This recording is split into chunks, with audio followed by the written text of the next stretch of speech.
Even நான் கூட நிறைய அழுதுருக்கேன். ஒரு 4-5 இயர்ஸாக நான் அழவே இல்லை. ஏன்னா அதுக்கு முன்னாடி ஒரு 2 இயர்ஸ் அழுதுனே மட்டும்தான் இருந்தேன். சந்தோஷத்தை மற்றவங்க ஷேர் பண்ணலாம், பட் அழுகிறத ஷேர் பண்ணால் அப்புறம் அவங்களுக்கு கஷ்டப்படுவாங்கல்ல. அழுதுனா மனசு கல்லாயிடும், இந்த மாதிரி அதெல்லாம் கேள்வி தான் பட்டிருக்கேனே தவிர ரியலாக என் லைஃப்பில் அது நல்லாவே தெரியுது. ஷேர் பண்ணால் கலாய்ப்பானுங்க, அந்த மாதிரி பாய்ஸ்னாலே கலாய்ப்பாங்க. இது கேர்ள்ஸ் என்ன சொன்னாங்கன்னா சப்போர்ட் பண்ணுவாங்க, பாய்ஸ்னால் அப்படி கிடையாது, கலாய்க்க தான் செய்வாங்க. அதனால மேபி கண்டிப்பாக நம்ம யாருமே ட்ரஸ்ட் பண்ண முடியாதுல்ல. நம்ம விஷயம் இப்போது நம்ம ஒருத்தர்கிட்ட சொல்கிறோன்னா கம்பல்சரி அவங்க இன்னொருத்தர்கிட்ட சொல்ல மாட்டாங்கன்னு நம்ம சொல்ல முடியாது. வணக்கம் மக்களே, வெல்கம் டு ஹெல்த் குரு. நான் உங்கள் மோலி. ஸோ இன்னைக்கு இந்த டாபிக் பற்றி பேச போகிறோம் அப்படின்னு பார்த்தீங்கன்னா ஆண்களோட மென்டல் ஹெல்த்தை பற்றி தாங்க பேச போகிறோம். ஆனால் ஆமாங்க, இந்த சொசைட்டியை பொறுத்த வரைக்கும் ஆண்களாலே ரொம்ப ஸ்ட்ராங்கானவங்க, அவங்களுக்கு வந்து ஃபீலிங்ஸே இல்லை, அவங்களாம் அழுவே மாட்டாங்க அப்படின்னு நினச்சிட்டு இருக்காங்க. ஆனால் அதுதான் இல்லை. ஆண்களுக்கும் ஃபீலிங்ஸ் இருக்குது, ஆண்களுக்கும் எமோஷன்ஸ் இருக்குது. இவ்வளோ ஏன் ஆண்களும் அழுவாங்க.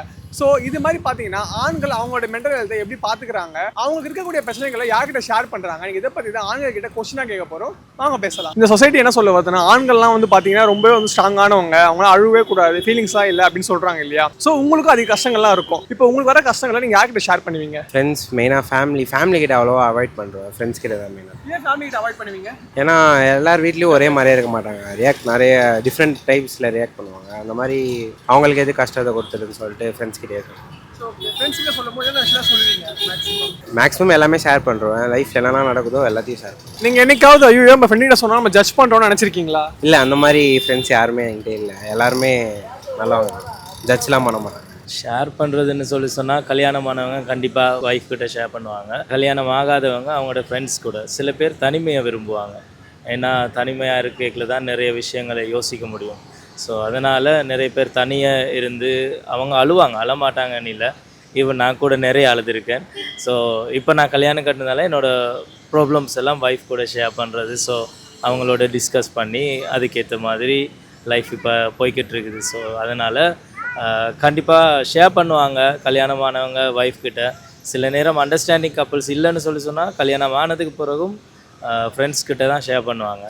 ஸோ அப்படி இருக்காதீங்க, ஒரு அண்டர்ஸ்டாண்டிங்குள்ளே வாங்க. இது என்ன பிரச்சனைனாலும் ஒய்ஃப் கூட பேசி நீங்கள் ஹாப்பியாக இருங்க. உங்களோட ப்ராப்ளம்ஸ் வந்து நீங்கள் ஒய்ஃப் கிட்ட கூட ஷேர் பண்ணீங்கன்னு சொன்னால் உங்களோட லைஃப் ஹாப்பியாக இருக்கும். ஒன்று வீட்டில் இருக்க அம்மா அப்பா கிட்ட நான் ஃப்ரெண்ட்ஸ் கிட்ட யாருக்காவது பேசுவோம். ஏன் ஃப்ரெண்ட்ஸ் கிட்ட ஷேர் பண்ணுறீங்க? ஏன்னா நம்ம அவங்களோட வீட்டில் இருக்கிறத நம்ம வந்து அவங்க கூட தான் ஸ்கூலில் அவ்வளோவா ஸ்பெண்ட் பண்ணுறது டைம். ஸோ அவங்க நம்ம கூட எப்பவுமே அட்டாச்மெண்ட்டாக லைஃப் ஃபுல்லாக இருப்பாங்கன்னு நினைக்கிறோம். அதனால தான் நீங்கள் அது மாதிரி ஷேர் பண்ணும்போது உங்களுக்கு என்ன மாதிரி ரிலீஃப்லாம் கிடைக்காது? ஒரு மாஸ் ஸ்ட்ரெஸ் பஸ் எல்லாம் அப்படியே தள்ளக்கிற பாரெல்லாம் குறைச்சி வச்ச மாதிரி இருக்கும். ஆனால் அது வந்து அவங்க அப்படியே லைட்டாக நம்ம கூட ஒரு ஆதெல்லாம் நம்ம கூட அப்படியே பேசும்போது நமக்கு அப்படியே சில்லாக இருக்கும் அந்த நேரத்தில். அவ்வளோதான். பெருசாக நான் யார்ட்டையுமே ஷேர் பண்ண மாட்டேன். நானே உட்காந்து யோசிப்பேன். நான் தனியாக உட்காந்து எது பெஸ்ட்டாக இருக்கும் அப்படின்னு சொல்லி நானே யோசிச்சு நானே தான் டிசிஷன் மேக் பண்ணுவேன். ஸோ அதுவே கரெக்டாக இருக்கும். மற்றவங்ககிட்ட கேட்டோன்னா ஒவ்வொருத்தங்க ஒன்று சொல்லுவாங்க. ஸோ அதனால் நானே யோசிச்சு கரெக்டாக இருப்பேன். அந்த மாதிரி தான் இருக்கும். நீங்கள் ஷேர் பண்ணதுனால மற்றவங்க ஜட்ஜ் பண்ணுறவங்க நீங்கள் ஷேர் பண்ணாமல் இருக்கீங்களா? மேபி கண்டிப்பாக நம்ம யாருமே ட்ரஸ்ட் பண்ண முடியாதுல்ல. நம்ம விஷயம் இப்போது நம்ம ஒருத்தர்கிட்ட சொல்கிறோன்னா கம்பல்சரி அவங்க இன்னொருத்தர்கிட்ட சொல்ல மாட்டாங்கன்னு நம்ம சொல்ல முடியாது. ஸோ நம்ம விஷயத்தை நம்மளே நம்மக்கிட்ட வச்சுக்க முடியலன்றப்போ இன்னொருத்தங்க எப்படி வச்சுப்பாங்க? ஸோ அந்த கான்செப்டில் ஸோ ஏதாவது சின்ன சின்ன விஷயம்னா கேட்பேன் நான். ஸோ கொஞ்சம் பெரிய விஷயம் அப்படின்றப்ப ஸோ கேட்குறப்ப அவங்க நம்மளை என்ன நினைப்பாங்கன்ற மாதிரி விஷயங்களும் எனக்கு தோணும். பட் அது கேட்கறத விட நம்மளே எடுக்கலாம், டிசிஷன் எடுக்கிறது பெஸ்ட்டாக இருக்கும் அப்படின்றதுனால நானே எடுப்பேன். அதான் வீட்டில் அப்பா அம்மா கிட்ட தான். நமக்கு எதாக இருந்தாலும் ஹெல்ப் பண்ணுறது அவங்க தானே, கடைசி வரைக்கும் கூட இருக்கிறது அவங்க தான். அதனால அவங்கள ஹெல்ப் பண்ணுறது. ஆக்சுவலாக 5-6 பேர் கிட்ட எடுத்திருக்கேன். அவங்க ஃபஸ்ட்டு சொன்ன விஷயம் வந்து பார்த்தீங்கன்னா எங்கள் அப்பா அம்மா கிட்ட சொல்ல மாட்டேன், நான் வந்து ஃப்ரெண்ட்ஸ் கிட்ட தான் ஃபஸ்ட் சொல்லுவேன் அப்படின்னு சொன்னாங்க. நீங்கள் எதுக்காக சடனாக வந்து அப்பா அம்மா அப்படின்னு ஒரு தாட்? ஏன்னா அவங்களுக்கு தெரிஞ்சதுன்னா அதனால் இது பண்ணுவாங்க, என்ன ஹெல்ப் பண்ணுவாங்க, அடுத்தது என்ன ரெக்யூர்மெண்ட் பண்ணும் அந்த மாதிரி பார்ப்பாங்க. அதனால அவங்ககிட்ட சொல்கிறேன். யார்கிட்டையும் ஷேர் பண்ண மாட்டேன், எனக்குள்ளேயே வச்சுப்பேன். ரொம்ப கஷ்டமாக இருந்துச்சுன்னா ஒருத்தங்கிட்ட இருக்கான் ஃப்ரெண்டு கிட்ட சொல்கிறேன். எதனால யார்கிட்டையும் ஷேர் பண்ண மாட்டீங்க? ஷேர் பண்ணால் கலாய்ப்பானுங்க, அந்த மாதிரி பாய்ஸ்னாலே கலாய்ப்பாங்க. இது கேர்ள்ஸ் என்ன சொன்னாங்கன்னா சப்போர்ட் பண்ணுவாங்க, பாய்ஸ்னால் அப்படி கிடையாது, கலாய்க்க தான் செய்வாங்க. அதனால சொல்ல மாட்டேன். எனக்கு பிரச்சனை யார்கிட்ட ஷேர் பண்ணுவேன்? க்ளோஸ் ஃப்ரெண்ட்ஸ் தான் ப்ரோ. நம்ம மட்டும் எல்லாருமே க்ளோஸ் ஃப்ரெண்ட்ஸ் கிட்ட தான் ஷேர் பண்ணுவோம். அது மாதிரி க்ளோஸ் ஃப்ரெண்டு கிட்ட ஷேர் பண்ணுவோம். கடைசியாக எப்போ அழுதிங்க? ஒரு 4-5 இயர்ஸாக நான் அழவே இல்லை. ஏன்னா அதுக்கு முன்னாடி ஒரு 2 இயர்ஸ் அழுதுனே மட்டும்தான் இருந்தேன். ஸோ ஏன்னா அது என் லைஃப்பில் நிறையா ஃபெயிலியர்ஸ், ஸோ நிறைய ரீசன்னால. ஸோ இப்போ நான் அழுணும்னு நினச்சா கூட என்னால் அழவே முடிய மாட்டேங்குது. ஏன்னா நான் கேள்விப்பட்டிருக்கேன் சின்ன வயசுலாம் ரொம்ப ஹாப்பியாக வளர்ந்த பையன் நான். எதுவுமே உலகமே தெரியாது, ரொம்ப ஜாலியாக இருந்த பையன். சடனாக என் லைஃப்பில் அடுத்தடுத்த சுச்சுவேஷன்ஸ் நடக்கிறப்ப ஸோ ரொம்ப வெக்ஸ் ஆகிட்டு அழுதுனே மட்டும் தான் இருப்பேன். எனி டைம் நான் அழுதுகிட்டே தான் இருப்பேன். ஸோ அதுக்கப்புறம் ஃபுல்லாக நான் கேள்விப்பட்டிருக்கேன், அழுதுனா மனசு கல்லாயிடும், இந்த மாதிரி அதெல்லாம் கேள்வி தான் பட்டிருக்கேனே தவிர ரியலாக என் லைஃப்பில் அது நல்லாவே தெரியுது. இப்போ எந்த பெரிய விஷயம் நடந்தாலுமே கூட எனக்கு அழிவே வர மாட்டேங்குது. அப்படி ஆயிடுச்சு லைஃப். ஏன்னா லைஃப் நிறைய விஷயம் கற்றுக் கொடுத்ததுனால அது அப்படியே ஆயிடுச்சு. அழுததா? ஐயோ, அது நமக்கு அடிக்கடி வருமே ப்ரோ. லாஸ்ட்டாக ஒரு 3 நாள் தான் ப்ரோ இருக்கும். அது ஒரு சில பல விஷயங்கள் இருக்கு, அதெல்லாம் வேணாம் விட்டுட்டோம். Okay okay. அந்த அழுதை வந்து உங்க ஃப்ரெண்ட்கிட்ட சொல்லியிருக்கீங்களா? சொல்ல ப்ரோ, அது யார்ட்டையும் சொல்ல மாட்டேன். அவன் ஃபீல் பண்ணால ப்ரோ, கஷ்டப்படுவான். சரி, நம்ம அது சொன்னால் அவனும் ஃபீல் பண்ணுவான். நம்ம சந்தோஷத்தை மற்றவங்க ஷேர் பண்ணலாம், பட் அழுகிறத ஷேர் பண்ணால் அப்புறம் அவங்களுக்கு கஷ்டப்படுவாங்கல்ல. நம்மளால யாரும் கஷ்டப்படக்கூடாது, அவ்வளோதான் ப்ரோ. ஷேர் பண்ண மாட்டேன்.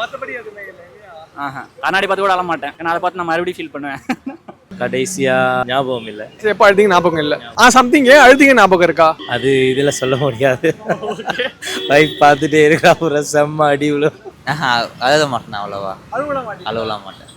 அது சின்ன வயசுலேருந்து தெரியாது, வராது எனக்கு அவசியத்தில். என்ன ஆனாலும் எமோஷனல் ஆகவே மாட்டேன். மனசில் கஷ்டம் அதமாக இருந்தாலும் வெளில காமிச்சிக்க மாட்டேன் அவ்வளோவா. அப்படியே மனசுக்குள்ளேயே வச்சுக்கிட்டு அப்படியே இருப்பேன், அவ்வளோதான். உங்களுக்கு கஷ்டங்கள் எப்போ தான் வெளிக்கொண்டு வருவீங்க? அது அவ்வளோ வராதுண்ணா, இல்லைலாம் அது தெரியாது. நான் அவ்வளோவா டைம் ஏதாவது சண்டே ஏதாவது வெஞ்சஸ் அதை வச்சுக்க மாட்டேன். நான் பாட்டுன்னு சாதாரணமாக இருப்பேன், அவ்வளோதான். மற்றவங்க எப்படி இருப்பாங்க நம்மளுக்கு தெரியாது. நம்ம ஒழுங்காக இருக்கோமா, அதுதான் நம்மளுக்கு முக்கியம். அன்றைக்குமே 2 வீக்ஸ் இருக்கும். எல்லாருக்கும் நடக்கிற பிரச்சனை தானே. அப்படிலாம் இருக்கு. ஏன்னா ஃபேமிலி மேட்ரு எதுனா இருக்கும். அது யாரும் ஷேர் பண்ணீங்களா? யார்ட்டையுமே சொல்லு. யாருமே இல்லையா உங்களுக்கு? கலாய்ப்பாங்க, எல்லாருமே கலாய்க்கிறவங்க தான் இருக்காங்க. ஒரே ஒரு பையன் இருக்கான், ரொம்ப கஷ்டமாக இருந்தால் தான் சொல்லுவேன். அடிக்கடி சொல்லினே இருந்தால் என்ன நினைப்பாங்க, என்னடா சும்மா கதையை அப்படி சொல்ல அப்படி என்ன நினைப்பாங்க. ரொம்ப கஷ்டமாக இருந்தால் மட்டும் தான் ஷேர் பண்ணுவேன். இந்த யங் ஜென்ரேஷன் பீப்புளுக்கு வந்து பார்த்தீங்கன்னா நீங்கள் ஒன்று சொல்ல வரீங்கன்னா என்ன சொல்ல வரீங்க? ஒரு ரிலேஷன்ஷிப்புக்குள்ளே போகிறீங்கன்னு சொன்னால் நீங்கள் உங்களோட மனசில் ஸ்ட்ராங்காக டிசைட் பண்ணுங்கள். ஸ்ட்ராங்காக டிசைட் பண்ணாமல் ஒரு ரிலேஷன்ஷிப்புக்குள்ளே போயிட்டு இப்படி ஆகிட்டு அப்படி ஆகிட்டுன்னு சொல்லிட்டு அதை பிரேக் பண்ணிவிட்டு போயிடாதீங்க. ஏன்னா நீங்கள் ஸ்ட்ராங்காக இருக்கணும், மென்டலியும் சரி, உங்களோட சோஷியல் மற்றது உங்களோட இன்கம் எல்லாவற்றையும் ஸ்ட்ராங் ஆக்கிட்டுது. அதுக்கு பிறகு ரிலேஷன்ஷிப்புக்கு போகிறேன்னு சொன்னால் ரிலேஷன்ஷிப்புக்குள்ளே போங்க. யாரையுமே நம்புறது வேஸ்ட்டு. யாருமே நம்ம கூட கடைசி வரைக்கும் இருக்க மாட்டாங்க, இருக்கிறேன்னு சொல்கிறவங்களும் இருக்க மாட்டாங்க. ஸோ நம்மளை டச் பண்ணி இப்போது நம்மக்கிட்ட இருக்கிற எதுக்கு நான் வந்து இந்த வருஷங்கள்லாம் பயங்கரமாக எதுக்கு அழுதேன் 2 or 3 days அப்படின்னு பார்த்தீங்கன்னா, நான் என் மேலே இருக்கிற லவ்வை விட மற்றவங்க மேலே லவ், மற்றவங்க நம்ம கூட இருக்கணும். ஸோ லவ் மட்டும் நான் சொல்ல, எல்லா விஷயமுமே. ஸோ நம்ம செல்ஃப் கேர் பண்ணி நம்மளை லவ் பண்ணி நம்மளை பார்த்துக்கிட்டாவே ஸோ ஆட்டோமேட்டிக்காக நம்ம தேவையான விஷயங்கள் எல்லாமே நான் வரும்னு நினைக்கிறேன். ஸோ அதுக்கு நம்ம மேலே நம்ம கேராக இருந்து நம்ம கரெக்டாக பார்த்துக்கிறோன்னா கண்டிப்பாக நம்ம தேவையான விஷயங்கள் தேவையில்லாமல் அழணும்னு அவசியமே இல்லை. ஸோ இது தேவையா இல்லையான்னு யோசிச்சு இது நமக்கு ஏதாவது பாதிப்பு ஏற்படுத்துமா அப்படின்ற மாதிரி நம்ம யோசிச்சு நம்மளை இப்போ கடையில் வந்து பார்த்தீங்கன்னா இன்னொருத்துக்காக நம்ம என்னென்னமோ பண்ணுறோம். ஸோ இன்னத்துக்காக சாவு கூட இப்போ தயாராக இருக்கும், என்னென்னமோ பண்ணுறோம். பட் நமக்காக கடவுள் அது மாதிரி தான் நம்மளுமே படைச்சிருக்காருல்ல. ஸோ நம்மளை லவ் பண்ணி நம்மளை நல்லா பார்த்துக்கிட்டாவே ஸோ எல்லாமே கடவுள் கண்டிப்பாக நமக்கு தருவார் அப்படின்னு நான் நம்புகிறேன். நம்மளை லவ் பண்ண ஃபஸ்ட்டு, அதுக்கப்புறம் நெக்ஸ்ட் எல்லாமே. ஸோ செல்ஃப் லவ் இது வந்து நிறைய பேர் வந்து சுயநலமாக இருக்கிறது வந்து கெட்டது அப்படின்லாம் நிறைய பேர் சொல்லி கேள்விப்படுறேன் நான்.